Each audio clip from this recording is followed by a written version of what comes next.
What if one of history's boldest philosophers told you marriage is nothing but a trap? He rejected a wife, refused children, and abandoned every family duty. While others chased family honor, he laughed at them all. This man was Diogenes, the cynic, known as a mad Socrates. And his brutal answer to marriage still shocks people today. So why did Diogenes refuse to have a wife? Let's uncover the truth. In ancient Greece, marriage wasn't just a choice, it was an expectation. A man without a wife was seen as incomplete, even suspicious. But Diogenes asked, "Why should I chain myself to this tradition?" To him, family life was nothing more than golden slavery. Diogenes believed freedom was life's highest value.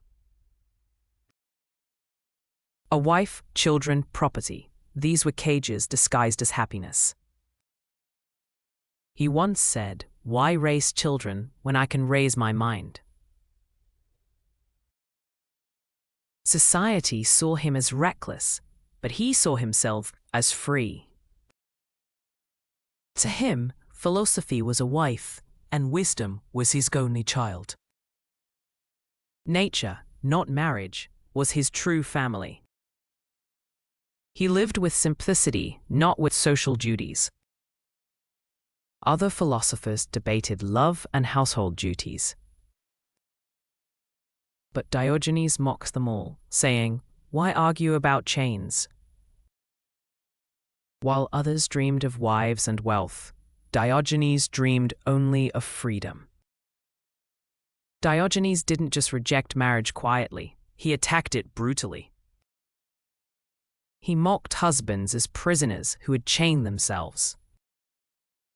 He said, "Why should I take a wife when I already have enough trouble feeding myself?" To him, family responsibility was just another form of slavery. He compared marriage to a deep well, easy to fall in, impossible to escape. When people asked him, "Don't you want children to carry your name?" Diogenes replied, "What name? The dogs in Athens already know me better than men." He laughed at those who boasted about wives and sons. According to him, a wife is not a partner in freedom, but a partner in chains. Philosophers like Plato spoke of love as divine and elevating. Diogenes laughed and said, "Divine love? More like divine headaches." To him, love and marriage were illusions, traps built by society. Once, a rich man offered Diogenes his daughter in marriage. Diogenes replied, "I would rather marry poverty than your daughter." This savage rejection made him infamous across Greece. Other philosophers accused him of destroying the very fabric of society. But Diogenes answered, "Society is the real prison. Why should I build more walls around myself?" He saw marriage not as love, but as economics. To him, a wife was just a social investment, a deal, not devotion. So he chose a different path: mockery, solitude, and the raw company of truth. Diogenes didn't just say marriage was misery, he proved it with shocking acts in public. He would perform private acts openly, mocking the idea of shame. When asked why, he said, "If hunger can be satisfied in public, why not desire?" To him, women were not sacred wives, but natural beings, no different from men. He argued that women should train like men, running, exercising, even living freely. This was shocking in Athens, where women were expected to stay hidden indoors. When confronted by leaders, Diogenes answered with savage insults. Even Alexander the Great, the most powerful man alive, tested him. Alexander said, "Ask me for anything, and I shall grant it." Diogenes replied, "Yes, stand out of my sunlight." This moment revealed his truth. Power, wealth, wives, and children meant nothing to him. Freedom, not family, was his true companion. He claimed wives turned men into servants of comfort and status. To Diogenes, a wife was like a crown of flowers, beautiful, but it withers and ties you down. Instead, he embraced simplicity, barefoot, homeless, free. When people asked if he felt lonely without a wife, Diogenes pointed to his dogs and said, "These are my true companions."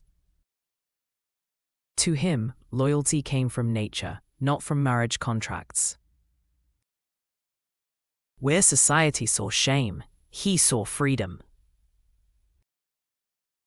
And in rejecting marriage, he rejected the illusion that happiness depends on others. Diogenes refused a wife, not because he hated women, but because he hated chains. To him, marriage was just another social trap, like wealth or fame. He believed true happiness comes from needing less, not more. His choice was radical: no wife, no children, no possessions. Yet he lived more freely than kings and generals. His message? Comfort enslaves, freedom liberates. Society asked, "Without a wife, who will care for you in old age?" He replied, "Why fear the future when life itself is already alone from nature?" Even in death, he wanted no wife to weep, no family to mourn. His only legacy was freedom. Today, we live in a world obsessed with weddings, rings, and social approval. Diogenes still whispers across time, "Are you free or just married to society's expectations?" His rejection of marriage was not hatred, but rebellion. He dared to live without fear of shame, gossip, or loneliness. And that courage made him immortal. Maybe you disagree with him. Maybe you admire him. But one question remains. Are you living free or are you living chained? Because in the end, Diogenes didn't just refuse a wife, he refused slavery in every form. So, do you agree with Diogenes? Was he wise or just insane? If you enjoyed this journey into ancient wisdom, subscribe to Miral Animations for more philosophy and human truths.